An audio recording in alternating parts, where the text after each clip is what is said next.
ನಮ್ಮ ಪ್ರಾಂಶುಪಾಲರು ಹಲವಾರು ವಿಚಾರಗಳನ್ನ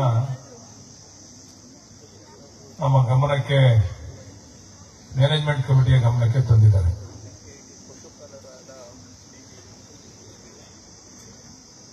ನಾವು ಈ ಸಂಸ್ಥೆಯನ್ನ ಪ್ರಾರಂಭ ಮಾಡಿ ಸುಮಾರು 50 ವರ್ಷಗಳು ಕಳೆದಿದೆ. ನಮ್ಮ ಸಂಸ್ಥೆಯ ಉದ್ದೇಶ ಇವತ್ತಿನ ವ್ಯವಸ್ಥೆಯಲ್ಲಿ ನಡೀತಾ ಇರ್ತಕ್ಕಂಥ ಹಣವನ್ನ ಮಾಡಬೇಕು,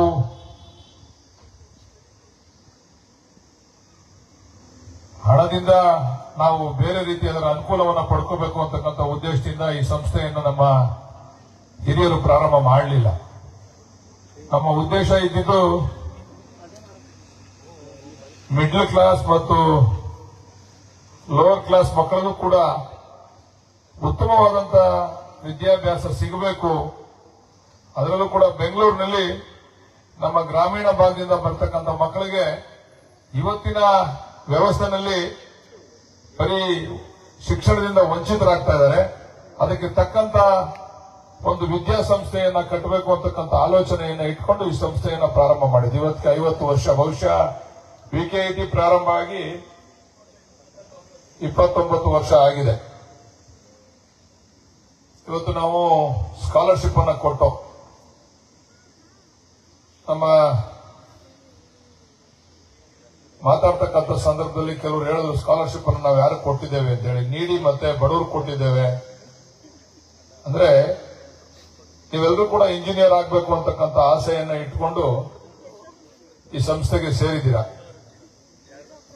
ಇಲ್ಲಿ ಎಲ್ಲ ವರ್ಗದ ಮಕ್ಕಳು ಕೂಡ ಇದ್ದಾರೆ. ಶ್ರೀಮಂತರಿದ್ದಾರೆ, ಬಡವರಿದ್ದಾರೆ, middle class, lower class, higher class ಎಲ್ಲ ಕೂಡ ಮಕ್ಕಳಿದ್ದಾರೆ.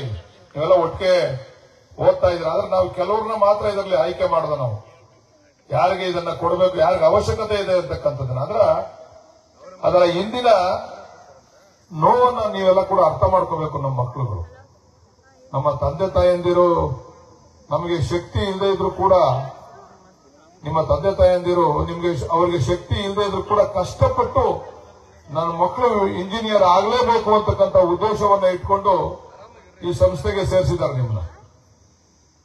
ಜಯಪ್ರಕಾಶ್ ಅವರು ಅವರ ಅನುಭವವನ್ನ ಬಹಳ ಚೆನ್ನಾಗಿ ತಮ್ಮೆಲ್ಲರಿಗೂ ಕೂಡ ಮಂದಟ್ಟಾಗ್ತಕ್ಕಂಥ ರೀತಿಯಲ್ಲಿ ಹೇಳಿದ್ದಾರೆ. ಬಹುಶಃ ನಮಗಂತೂ ಮಂದಟ್ಟಾಗಿದೆ, ನಮ್ಮ ವಿದ್ಯಾರ್ಥಿಗಳಿಗೆ ಎಷ್ಟು ಮಟ್ಟಿಗೆ ಮಂದಟ್ಟಾಗಿದೆ ಅಂತ ಗೊತ್ತಿಲ್ಲ ನನಗೆ.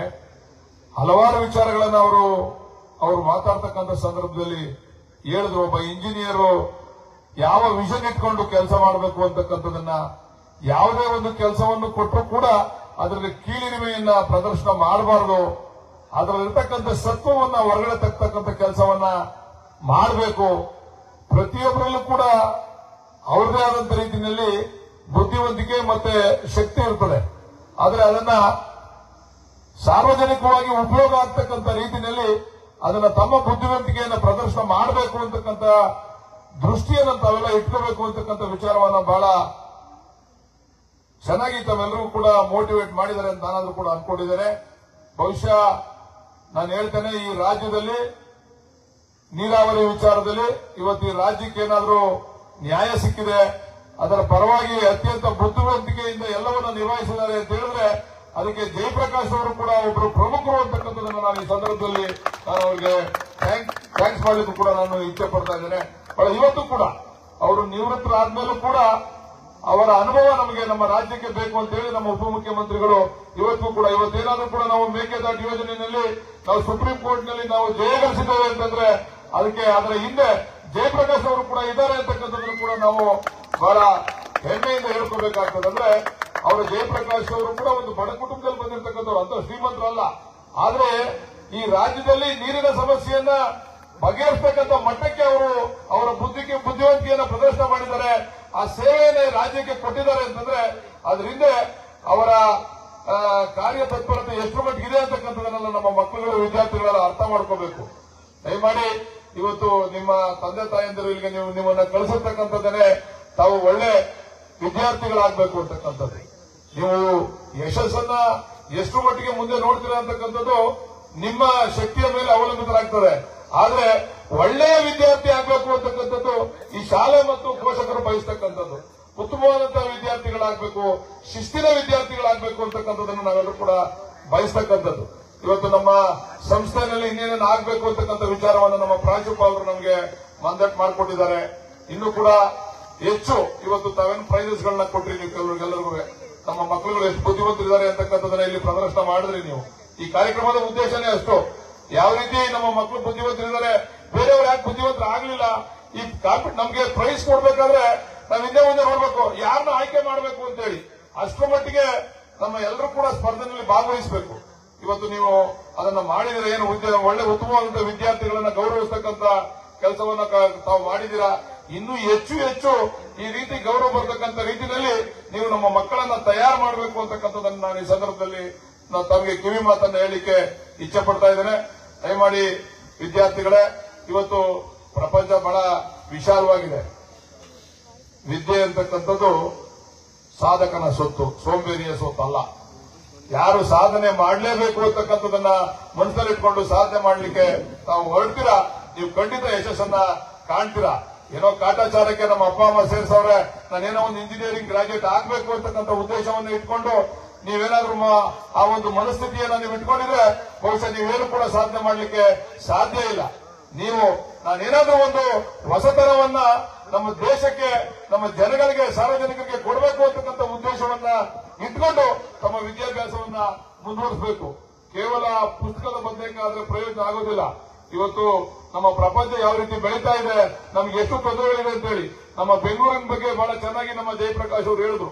ನಾವು ಯಾವ ರೀತಿ ಇತ್ತು 30 ವರ್ಷಗಳ ಹಿಂದೆ ಬೆಂಗಳೂರು, ಇವತ್ತು ಯಾವ ರೀತಿ ಇದೆ, ನಾವು ಇದರಿಂದ ಏನೇನು ನೋವನ್ನು ಅನುಭವಿಸ್ತಾ ಇದೀವಿ ಅಂತ ಹೇಳಿ. ಇವತ್ತು ನಾವು ಟ್ರಾಫಿಕ್ ಅನ್ನ ನೋಡಿದ್ರೆ ಬಹುಶಃ ನಾವೇನಾದ್ರೂ ಕೂಡ ಮನೆಯಿಂದ ಹೊರಟ್ರೆ, ನಾನು ಇಲ್ಲಿಗೆ ಬರಬೇಕು ಅಂದ್ರೆ ಬಸವೇಶ್ವರ ನಗರದಿಂದ 1.5 ಗಂಟೆ ಬೇಕು ನಮ್ಗೆ. ನಿಮ್ನ ಇಂಜಿನಿಯರ್ ಮಾಡ್ತಾ ಇರೋದೇ ಈ ಸಮಸ್ಯೆಗೆ ಪರಿಹಾರ ಹುಡುಕ್ಬೇಕು ಅಂತ ಹೇಳಿ. ನೀವು ನಮ್ಮಂಗೆ ನೀವು 1.5 ಗಂಟೆಗೆ ಬರೋದಾದ್ರೆ ನೀವು ಇಂಜಿನಿಯರ್ಗಳು ಯಾಕೆ ಆಗಿರ್ಬೇಕು? ನೀವು ಇಂಜಿನಿಯರ್ಗಳು ಆಗ್ಬೇಕಾಗಿರೋದೇ ಏನಾದ್ರೂ ಒಂದು ಹೊಸ ಆವಿಷ್ಕಾರವನ್ನ ತಯಾರಿಸಿ ನಾವು ಯಾವ ರೀತಿ ಹೋಗ್ಬೇಕು, ನಾವು ಯಾವ ರೀತಿ ಈ ಸಮಸ್ಯೆಯನ್ನ ಬಗೆಹರಿಸಬೇಕು ಅಂತಕ್ಕಂಥ ಒಂದು ವಿಚಾರವನ್ನ ನಾವೆಲ್ಲರೂ ಕೂಡ ಮಾಡಬೇಕು ಅಂತಕ್ಕಂಥದ್ದೇ ತಮ್ಮ ಓದಿನ ಉದ್ದೇಶ ಅಂತಕ್ಕಂಥ ಮಾತನ್ನ ಈ ಸಂದರ್ಭದಲ್ಲಿ ಹೇಳಲಿಕ್ಕೆ ನಾನು ಇಚ್ಛೆ ಪಡ್ತೇನೆ. ನಮ್ಮೆಲ್ಲರಿಗೂ ಕೂಡ ಭವಿಷ್ಯದಲ್ಲಿ ಒಳ್ಳೇದಾಗ್ಲಿ. ಖಂಡಿತ ನೀವೆಲ್ಲರೂ ಕೂಡ ಕಲಿಯುವುದು ಇನ್ನೂ ಸಾಗರದಂತೆ ಕಲಿತವರು ಯಾರು ಅಂತೇಳಿ ಯಾರು ಏನು ಸಂಪೂರ್ಣವಾಗಿ ಕಲಿಯಕ್ಕೆ ಸಾಧ್ಯನೇ ಇಲ್ಲ. ಇನ್ನೂ ಕಲಿದಷ್ಟು ಕೂಡ ಹೆಚ್ಚೆಚ್ಚು ಕಲಿಬೇಕಾಗ್ತದೆ, ಹೆಚ್ಚೆಚ್ಚು ವಿಷಯಗಳನ್ನ ತಿಳ್ಕೋಬೇಕಾಗ್ತದೆ, ಪರಸ್ಪರ ಒಬ್ಬರಿಂದ ಒಬ್ಬರು ವಿಚಾರ ವಿನಿಮಯವನ್ನು ಕೂಡ ಮಾಡ್ಕೋಬೇಕಾಗ್ತದೆ. ಆ ದಿಕ್ಕಿನಲ್ಲಿ ತಮ್ಮ ವಿದ್ಯಾಭ್ಯಾಸವನ್ನ ತಾವೆಲ್ಲ ಮುಂದುವರಿಸಬೇಕು ಅಂತಕ್ಕಂಥ ಮಾತನ್ನ ಈ ಸಂದರ್ಭದಲ್ಲಿ ಹೇಳಿ, ಇವತ್ತು ನಿಜವಾಗ್ಲೂ ಕೂಡ ಒಂದು ಒಳ್ಳೆಯ ಕಾರ್ಯಕ್ರಮ ಇದೆ. ಈ ಕಾರ್ಯಕ್ರಮದಲ್ಲಿ ನಮಗೆ ಚೀಫ್ ಗೆಸ್ಟ್ ನಮ್ಮ ಬಾಲ್ಗಪ್ಪರ್ ಅವರು ಮಾತಾಡ್ತಕ್ಕಂಥ ಸಂದರ್ಭದಲ್ಲಿ ಹೇಳಿದ್ರು, ಬಹಳ ಅದ್ಭುತವಾದಂತ ಸ್ಪೀಚ್ ಅನ್ನ ನಾವು ಕೂಡ ಕೇಳಿದ ಬಹಳ ವರ್ಷಗಳ ನಂತರ ಅಂತ ಹೇಳಿ. ನೀವೆಲ್ಲರೂ ಕೂಡ ಅವರು ಆಡದಂತ ಮಾತುಗಳನ್ನ ತಾವು ಅಳವಡಿಸ್ಕೊಳ್ತಕ್ಕಂಥ ರೀತಿಯಲ್ಲಿ ತಾವೆಲ್ಲರೂ ಕಾರ್ಯಪ್ರವೃತ್ತರಾಗಬೇಕು. ಆ ದಿಕ್ಕಿನಲ್ಲಿ ನಮ್ಮ ಮಕ್ಕಳುಗಳು ಕಾರ್ಯಪ್ರವೃತ್ತರು ಆಗಲಿ ಅಂತಕ್ಕಂಥದ್ದನ್ನ ಆಶಿಸಿ ಈ ಸಂಸ್ಥೆಗೆ ನಿಮ್ಮ ತಂದೆ ತಾಯಂದಿರಿಗೆ, ಪೋಷಕರಿಗೆ ಗೌರವ ಬರ್ತಕ್ಕಂಥ ರೀತಿಯಲ್ಲಿ ನಿಮ್ಮ ವಿದ್ಯಾಭ್ಯಾಸವನ್ನ ಮುಂದುವರಿಸಿಕೊಂಡು ಮಾಡ್ತೀರಾ ಅಂತಕ್ಕಂಥ ಒಂದು ಆಶಾಭಾವನೆಯನ್ನು ಕೂಡ ನಾವೆಲ್ಲ ಇಟ್ಕೊಂಡಿದ್ದೇವೆ. ಇನ್ನೇನೇನು ಆಗಬೇಕು, ನಮ್ಮ ಪ್ರಾಂಶುಪಾಲರು ಮತ್ತೆ ನಮ್ಮ ಸಿಬ್ಬಂದಿ ವರ್ಗ ಏನೇನು ಆಗಬೇಕು ಇದಕ್ಕೆ ವಿಕೆಐಟಿಗೆ ಅಂತಕ್ಕಂಥದನ್ನ ತಾವು ನಮ್ಮ ಮ್ಯಾನೇಜ್ಮೆಂಟ್ ಕಮಿಟಿಗೆ ಮನವರಿಕೆ ಮಾಡಿಕೊಡ್ತೀರಾ, ಅದೆಲ್ಲವನ್ನು ಕೂಡ ನಾವು ಮಾಡಲಿಕ್ಕೆ ಸಿದ್ಧ ಇದ್ದೇವೆ. ನೀವು ದಯಮಾಡಿ ಮಕ್ಕಳನ್ನ ಸರಿಯಾದ ರೀತಿಯಲ್ಲಿ ನೀವು ತಯಾರು ಮಾಡಬೇಕು ಅಂತಕ್ಕಂಥ ಮಾತನ್ನ ಈ ಸಂದರ್ಭದಲ್ಲಿ ಹೇಳ್ತಾ ಈ ಕಾರ್ಯಕ್ರಮಕ್ಕೆ ನಮ್ಮನ್ನೆಲ್ಲ ಕರೆಸಿ ಬಹಳ ಉತ್ತಮವಾದಂತಹ ಒಂದು ಕಾರ್ಯಕ್ರಮದಲ್ಲಿ ಭಾಗವಹಿಸೋದಕ್ಕೆ ಅವಕಾಶ ಮಾಡಿಕೊಟ್ಟಂತ ತಮ್ಮೆಲ್ಲರಿಗೂ ಕೂಡ ವಂಚನೆ ಮಾತನ್ನು ಮುಗಿಸಿ ನಮಸ್ಕಾರ.